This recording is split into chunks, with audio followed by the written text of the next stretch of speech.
Bismillahirrahmanirrahim. Pada kesempatan ini kita akan membahas yakni hikmah yang luar biasa dari kisah seekor rusa. Yakni yang ini adalah membahas tentang bersyukur atas segala nikmat Allah Subhanahu wa taala. Yakni ketika sepasang rusa dilanda asmara berdiri di depan telaga, dia lihat dengan ujub dan sombongnya atas tanduknya di atas kepala bercabang-cabang menunjukkan kecantikannya. Lalu dia lihat ke atas, dia bangga dan bahagia. Tapi ketika dia melihat kakinya, kok kaki saya kecil sekali. Dia ini sedang bercermin di atas atau di tepi telaga. Kecewa ketika melihat kakinya, bangga ketika melihat tanduknya.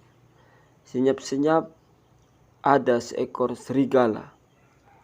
Makin dekat dan dekat dan dekat kepadanya.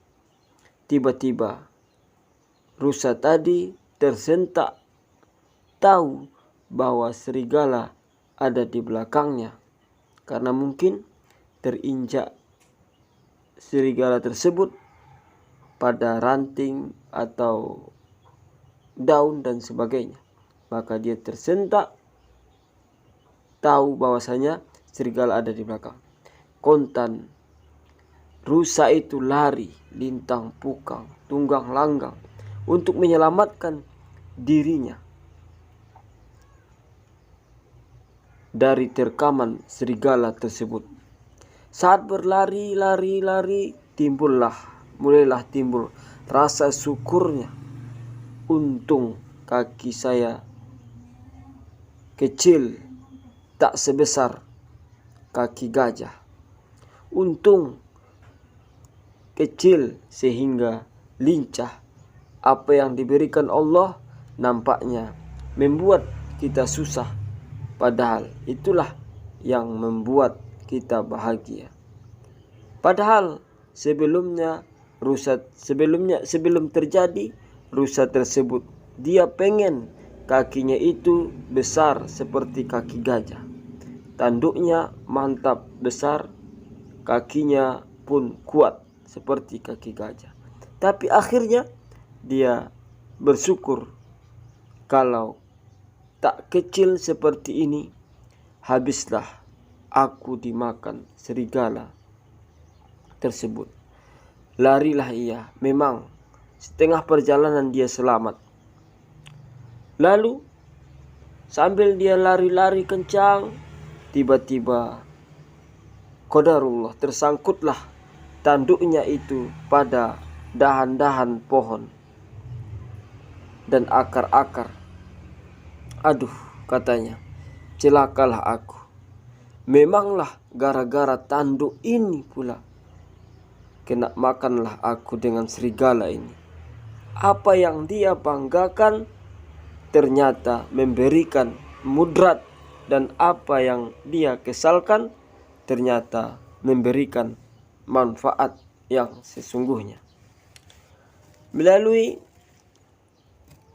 kisah yang singkat ini, kisah yang luar biasa ini adalah hikmahnya yang kita petik adalah yang pertama, bersyukurlah kepada Allah atas apa yang diberikan Allah Ta'ala kepada kita. Karena semua telah ditetapkan oleh Allah Subhanahu wa Ta'ala kepada kita. Segala sesuatu tidak akan terjadi tanpa izinnya Allah Subhanahu wa Ta'ala. Bisa jadi menurut kita baik, tapi menurut Allah tidak baik buat kita. Dan juga bisa jadi menurut kita tidak baik, tapi menurut Allah itulah yang terbaik buat kita. Maka bersangka baiklah kepada Allah Subhanahu wa Ta'ala agar hidup kita bahagia, tenang dan tentram. Karena Allah lah maha segalanya. apa yang akan terjadi pada diri kita 20 tahun lagi atau 10 tahun lagi, Allah Maha tahu. Sedangkan kita terbatas, kita tidak tahu apa-apa yang akan terjadi pada diri kita sendiri. Intinya adalah tugas kita adalah mensyukuri segala yang telah ditakdirkan Allah kepada kita. Bersangka baiklah, itulah yang terbaik untuk kita. Beramal kita dengan baik, lalu yang terakhir adalah hasilnya tawakalkanlah, serahkanlah kepada Allah Subhanahu wa ta'ala. Yang penting kita telah berikhtiar atau berusaha dengan semampu, dan hasilnya kita serahkan kepada Allah Subhanahu wa ta'ala. Insya Allah kita akan bahagia dan tidak terbebani, bahagia dunia dan akhirat. Amin ya rabbal alamin.